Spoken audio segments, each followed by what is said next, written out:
ፖለቲካው ላይ ፈጣን እድገት በአጭር ጊዜ ካመጡ የዓለማችን መሪዎች አንዷ ናቸው። ወግ አጥባቂና ዘረኛ ናቸው ይሏቸዋል። ምንም እንኳን እነዚህ ተቀጥላዎች ተከትለዋቸው ቢመጡም የበዛውን ተቃውሞና መገለል ገሸሽ አድርገው ዓላማ ያሉትን ለመተግበር ወደ ኋላ አላሉም። ይልቁንስ በጽኑና ጠንካራ ስብዕናቸው ተገፍተው ዛሬ ላይ መድረስ ችለዋል።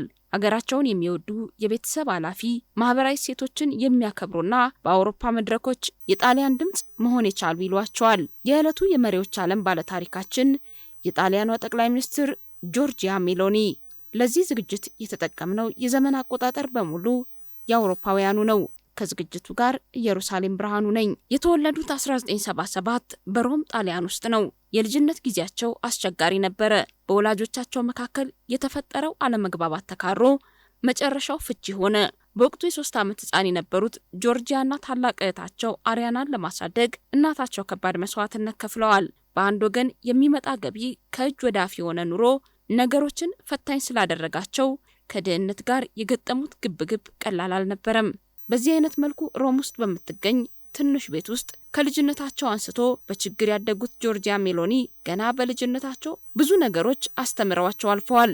በራስ ተምሮ ብዙ ፈተናዎችን ማለፍ መቻልን ማንም አላስተማራቸውም። ራሳቸው በብቃት የተወጡት ነው። ከእድሜያቸው በላይ በስለው ከፖለቲካው ዓለም ጋር መተዋወቅ የጀመሩት ገና 15 ዓመታቸውን ሳይሻገሩ ነበረ። በዛ እድሜያቸው የጣሊያን ሶሻል እንቅስቃሴ የተባለ የፖለቲካ ፓርቲ የወጣቶች ክንፍ በመቀላቀል የፖለቲካውን ዓለም ተቀላቀሉ። ወጣትነት፣ ምሬት፣ ለውጥ መፈለግ፣ ብርታትን አንድ ላይ በማመሳጠር በድፍረት ገቡበት። በእርግጥ ዓላማቸውን ክፉኛ የፈተነው የወንዶች ዓለም እብሪትና አትቺም አስተሳሰብ ቢሆንም እሳቸው ግን ነገሩን ለሽንፈት መረማመጃ አላደረጉትም። ወንዶች የፖለቲካውን መድረክ ሙሉ ለሙሉ ሊባል በሚችል መልኩ በተቆጣጠሩበት ዓለም የጆርጂያ ሜሎኒ የፖለቲከኛነት ጅማሮ ብዙ ሰዎች በበጎ ያልተቀበሉት፣ ይልቁንም የነቀፉት፣ ትችትና ኩርኩም የተፈራረቀበት ነበረ።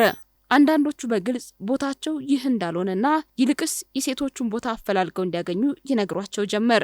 ወጣቷ ጆርጂያና እንዲህ አይነት አስተያየት ለሚሰጧቸው ሰዎች እየሄዱበት ያለው መንገድ ትክክለኛ እንደሆነና አንድ ቀን ጣሊያንን እንደሚመሩ እየነገሯቸው ይበልጡኑ በዓላማቸው እንደሚጸኑ አበክረው ማሳየትና ከመሰበር ይልቅ መበርታትን ተያያዙ። ጆርጂያ ችግሮችን በመቋቋም ከትምህርታቸው ጎን ለጎን አባል በሆኑበት የፖለቲካ ፓርቲ ውስጥ እየተሳተፉ የሁለተኛ ደረጃ ትምህርታቸውን አጠናቀው ዲፕሎማቸውን ተቀበሉ። ይሁንና በወቅቱ በአቅም ማነስ ምክንያት የኮሌጅ ትምህርታቸውን መግፋት ባለመቻላቸው ባገኙት አጋጣሚ ሁሉ እየተጠቀሙ ያለ አባት ያሳደጓቸውን እናታቸውን በስራ ለመርዳት ይጥሩ ጀመር።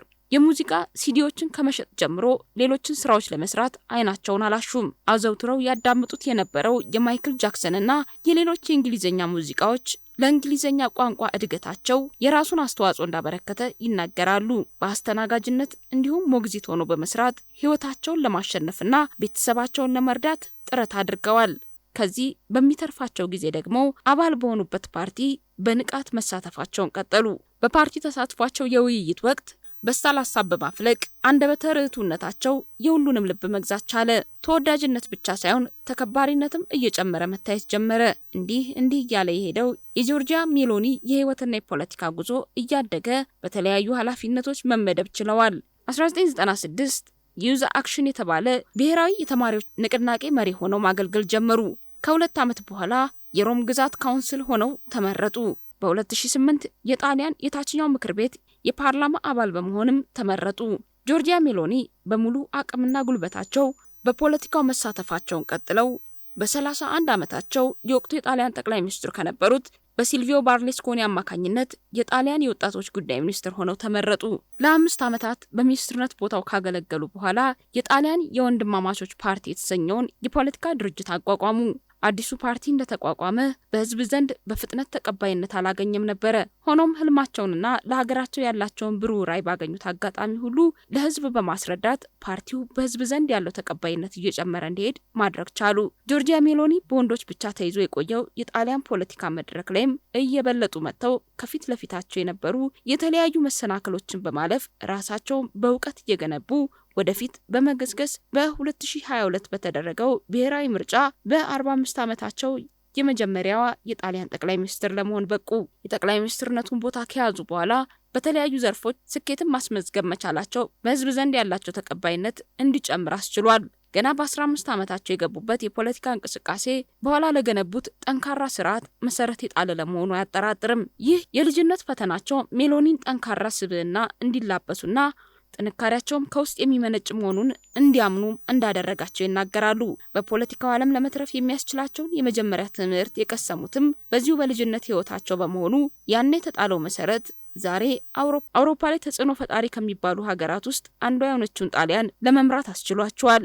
ሜሎኒ በፖለቲካ አቋማቸው ወግ አጥባቂ ሴቶችን የሚያራምዱ ቢሆንም በዓለም አቀፍ ግንኙነት ግን በተቃራኒው ለዘብተኛ ናቸው። በብዙ የተፈተነውን የጣሊያን ኢኮኖሚ በማሻሻል የሚመሩት መንግስት ጥንካሬውን አሳይቷል። ፖለቲካዊ አቋማቸው ከአውሮፓ ህብረትና ከአሜሪካ ጋር ጥብቅ ቁርኝት ያለው ሲሆን በአውሮፓ ጣፈንታ ላይ ወሳኝ ውሳኔዎችን ከሚወስኑ መሪዎች ተርታ መሰለፍ የቻሉ መሪ ናቸው። ጆርጂያ ሜሎኒ የጣሊያን ፖለቲከኛ ብቻ አይደሉም። ከነጉድለቶቻቸው ለመላው ዓለም ሴቶች የብርታት ተምሳሌት መሆን የቻሉ የዓላማ ጽናትን ያሳዩ መሪ ናቸው።